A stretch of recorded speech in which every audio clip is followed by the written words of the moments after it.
Bonjour à tous et surtout bienvenue dans notre laboratoire des droits humains.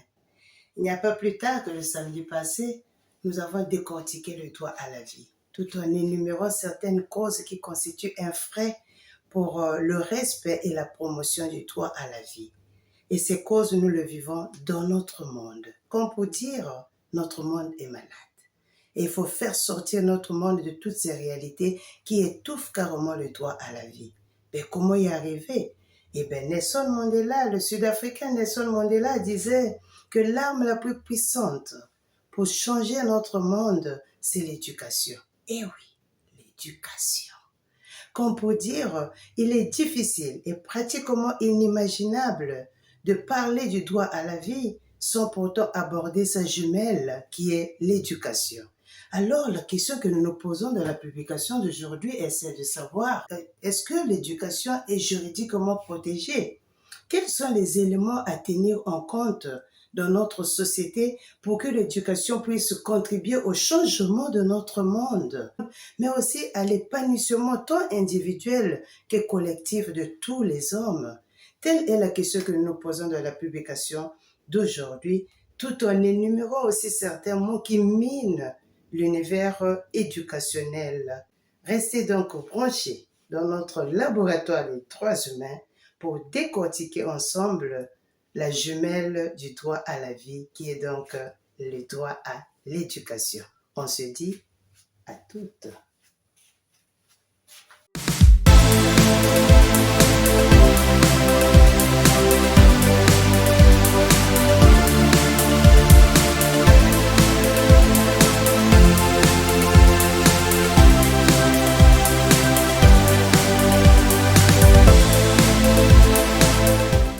Bon retour donc dans notre laboratoire des droits humains.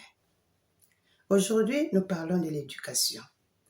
Au sens étymologique du terme, l'éducation dérive du mot educatus, qui signifie encadrer, former, instruire une personne. Ça peut être un enfant, un adolescent ou encore un adulte.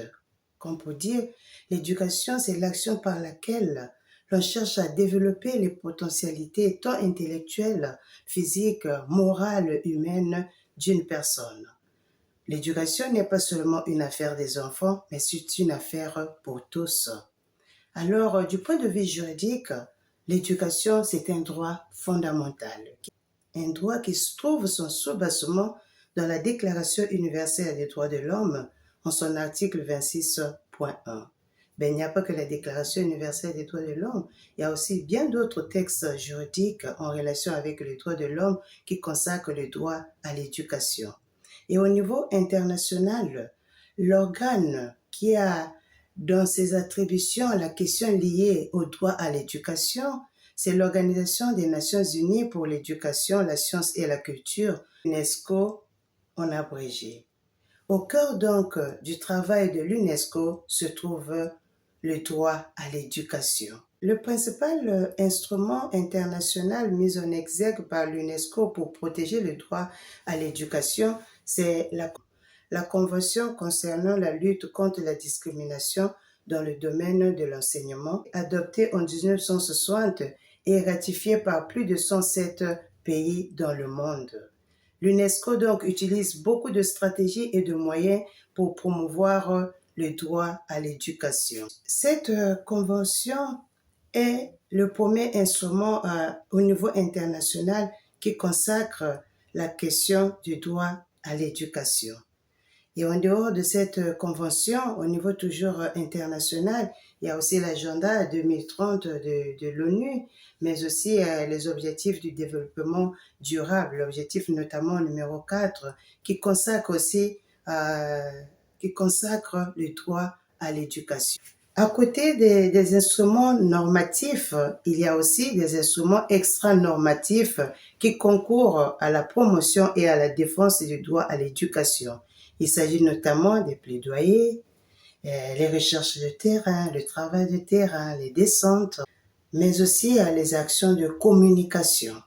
Alors la grande question que nous nous posons est celle de savoir, mais pourquoi consacrer juridiquement l'éducation? Mais parce que tout simplement, toute notre vie dépend de l'éducation. Mais parce que tout simplement, il est difficile de parler de l'émancipation humaine sans éducation. Il est difficile de pouvoir sortir de la pauvreté et de la misère et faire face aux vicissitudes de notre monde sans l'éducation. Bref, l'éducation, c'est le socle, c'est la pierre angulaire de notre existence. C'est pour cela un accent, une éade sur les réalités de l'univers éducationnel actuellement est un point à ne pas négliger. Mais comment pouvons-nous imaginer les leaders de demain s'ils ne sont pas éduqués aujourd'hui? Comment pouvons-nous parler d'un monde meilleur si l'éducation n'est pas prise au sérieux aujourd'hui? Comment pouvons-nous promouvoir un monde de paix, un monde équitable, un monde où il fait beau à vivre lorsque le secteur éducatif est paralysé? Si donc le droit de l'éducation est juridiquement protégé, il est par conséquent important qu'il soit aussi respecté. Malheureusement, dans notre société, beaucoup de mots minent l'univers éducationnel. Chaque personne aime vivre heureux. Chaque personne aime développer ses potentialités. Chaque personne veut vivre dans une société où il fait beau à vivre, une société qui prospère. Mais pour développer ses potentialités intellectuelles, morales, physiques, pour que la société prospère, il faut aussi donc tenir un œil vigilant sur le domaine de l'éducation. La question aujourd'hui que nous pouvons nous poser est celle de savoir quels sont les éléments à tenir en compte pour que le droit à l'éducation puisse contribuer au développement de notre société, au bien-être de chacun et de toute la collectivité. Le premier élément que nous soulignons ici, c'est la famille.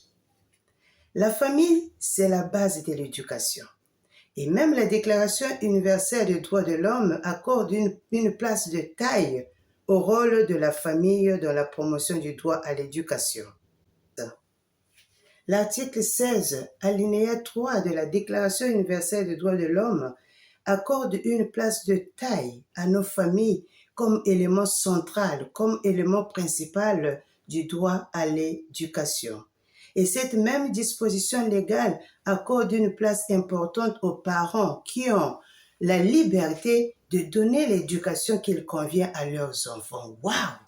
Ça, c'est très important. Parce que si les parents ne jouent pas leur rôle comme il le faut, comme éducateurs, la société sera en ruine. Parce que tout part de la famille. Si les parents apprennent aux enfants des bonnes manières, la société sera pleine aussi des enfants qui ont des bonnes manières. Et si les parents apprennent aux enfants à voler, le lendemain, dans un futur proche, la société sera en face de beaucoup de voleurs. Et si les parents apprennent aux enfants à aller à l'école, la société aura affaire à beaucoup d'enfants instruits et éduqués. La question que nous nous posons aujourd'hui, c'est de savoir, est-ce que vraiment nos familles continuent de jouer leur rôle dans l'encadrement et l'éducation de nos enfants? Il existe encore des familles qui prennent le temps de faire asseoir leurs enfants et leur prodiguer des conseils. Oui, il en existe, mais combien? À côté donc des familles, nous avons aussi l'école. L'école, c'est le lieu par excellence de la socialisation. Est-ce que nos écoles actuellement sont là pour former ou déformer? Quelle éducation donnons-nous dans nos écoles? Est-ce pour compléter ce que les enfants reçoivent déjà dans leur famille ou carrément pour s'opposer à ce que les enfants reçoivent dans leur famille? Il y a un élément très important que nous devons aussi prendre en considération à chaque moment que nous mettons en relation l'école et l'éducation. C'est l'élément de la formation continue. En effet, l'école en soi n'est pas une finalité dans le processus de l'éducation. Non, car il faut aussi tenir compte de certaines expériences, de certaines interactions qui rentrent dans le processus de l'éducation. Comme pour dire, l'école en soi ne suffit pas, car l'éducation est un processus continu. Oui, nous devons envoyer nos enfants à l'école, non pour être abusés, non pour être manipulés par les enseignants ou les enseignantes, mais pour recevoir une éducation de qualité qui feront de nos enfants, de nos jeunes, l'avenir bien assuré de demain. Nous n'envoyons pas les enfants à l'école pour aller apprendre les vices, mais plutôt pour aller apprendre les qualités et les bonnes manières. L'école, qui est là pour la socialisation de l'enfant, doit tenir compte de tous les enjeux, doit réunir tous les moyens pour transmettre une éducation de qualité qui peut impacter positivement non seulement la vie de l'enfant, mais aussi notre société. En dehors de cela, il y a un élément très important, c'est l'élément des lectures personnelles. Wow. Dans notre société, les jeunes ont perdu le goût de lire. Nous nous réveillons le matin sur la page Facebook. Nous passons la journée sur la page WhatsApp et nous clôturons notre journée avec TikTok. Wow! Est-ce que c'est comme cela que nous allons arriver au développement de notre société? Est-ce que c'est de cette manière que nous allons faire face à la pauvreté qui nous ruine dans nos familles et dans notre monde? Eh bien, je pense non. Les jeunes doivent donc apprendre aussi à lire. Chers abonnés du Laboratoire des droits humains, que pouvons-nous dire au terme de cette publication? Retenons tout simplement que l'éducation, c'est un droit juridiquement protégé et qui nécessite d'être respecté. Beaucoup d'éléments sont à prendre en considération pour le respect du droit à l'éducation, notamment la famille, qui est la cellule de base pour l'éducation, l'école, la société et bien d'autres éléments que nous avions énumérés dans cette vidéo. Et pour clore, donc, nous disons qu'une société qui ne met pas au centre de ses priorités la question de l'éducation est une société suicidaire aux allures futures craignantes. Posons-nous d'abord la question de savoir, est-ce que vraiment nous sommes des bons éducateurs? L'éducation que nous donnons à nos enfants aujourd'hui peut-elle impacter leur vie positivement dans 2 matins?